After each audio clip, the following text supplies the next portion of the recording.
The most complete early human we've ever found is a child, and almost everything his skeleton first seemed to prove has since been quietly taken back.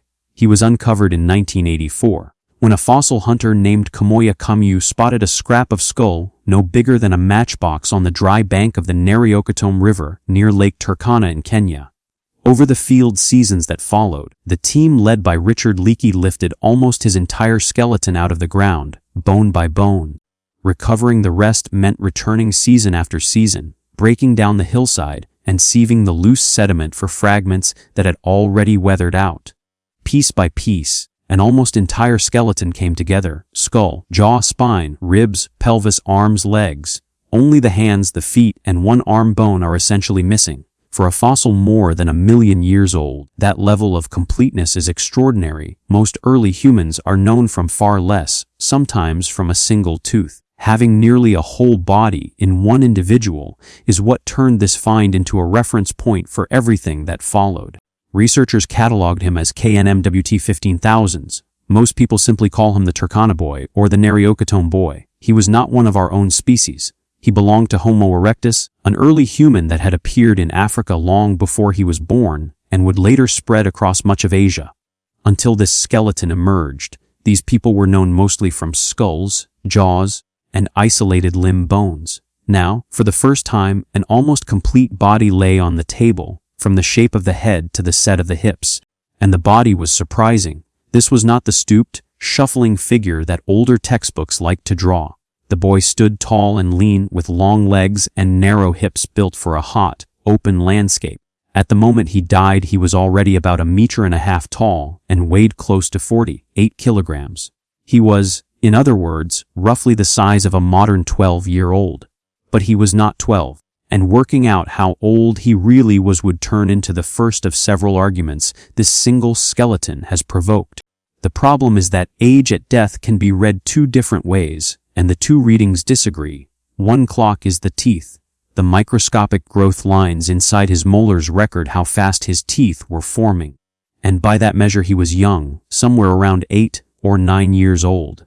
The other clock is the rest of the skeleton, the fusion of the bones, the length of the limbs, which by a human standard looks more like 11 to 13. The gap matters, because it exposes an assumption. Early researchers had quietly assumed that a Homo erectus child grew up on the same schedule a modern human child does. If that assumption is wrong, every estimate built on it wobbles. There is good reason to think it is wrong. Modern humans have a long, slow childhood capped by a sharp adolescent growth spurt. Great apes do not. When researchers compared the Turkana Boy to other early fossils, the evidence pointed toward a faster, more ape-like growth pattern without the dramatic teenage surge. That single correction rippled outward, and it landed hardest on the most famous number attached to him. For years, the standard line was that if this boy had lived, he would have grown into an adult over 1.80 meters tall.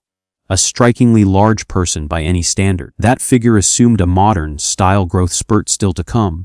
Take the spurt away, and the tall adult vanishes with it. The most cited reanalysis argues he would have finished much closer to 1.63 meters, still a well-built adult, but no giant. The boy did not shrink, the story about his future did. It was the first sign that this skeleton was easier to rid than anyone expected. His skull carried its own reminder of distance. The brain case held around 80 to 80 cubic centimeters, and had he reached adulthood it might have reached a little over 900. That is a real, substantial brain, far larger than that of the smaller, brained relatives that came before Homo erectus.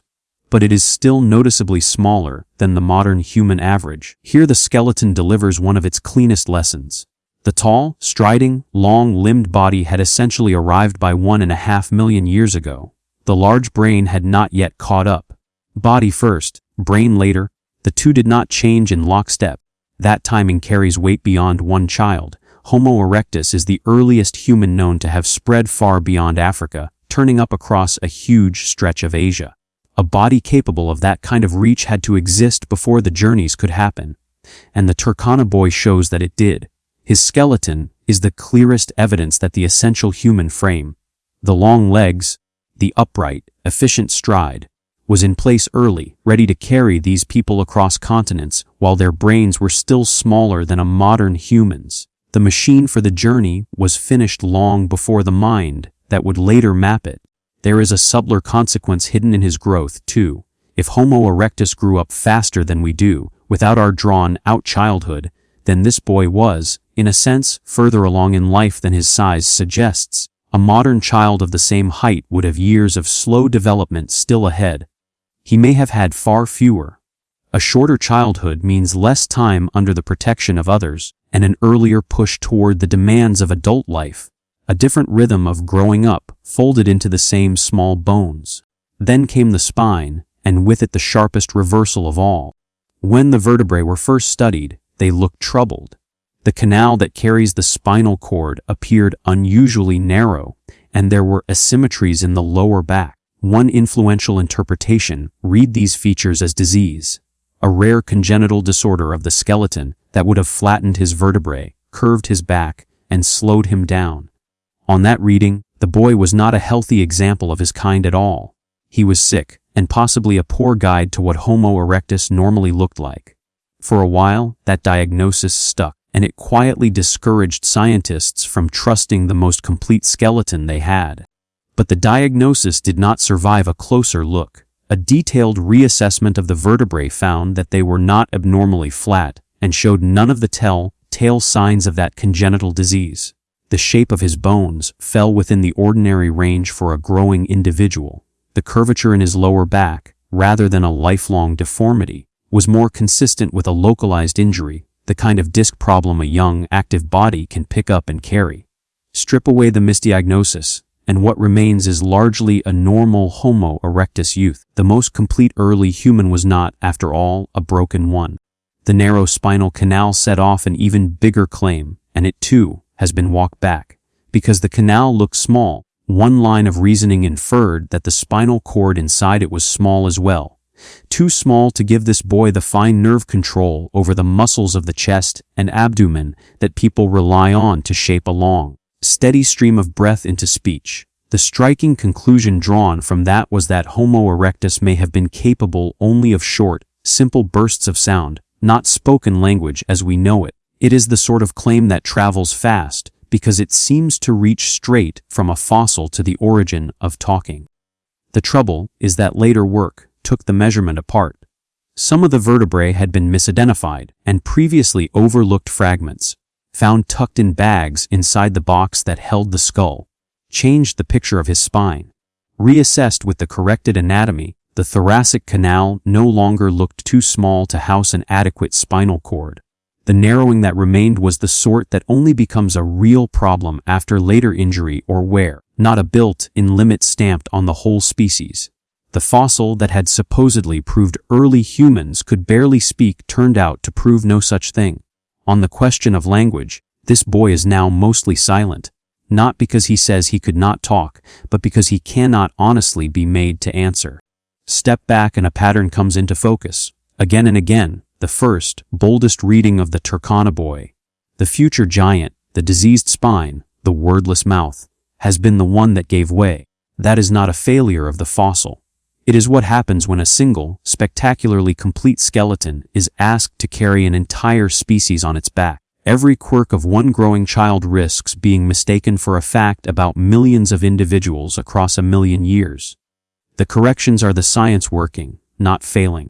What survives the corrections is still remarkable, and much of it is about the body as a machine for moving. The long legs, the narrow hips, the general build all point to an animal made for covering ground efficiently in open, hot country, walking far, and probably able to run for distance in a way earlier relatives could not. This is a body shaped by landscape, by heat, by distance, by the need to travel between scattered food and water.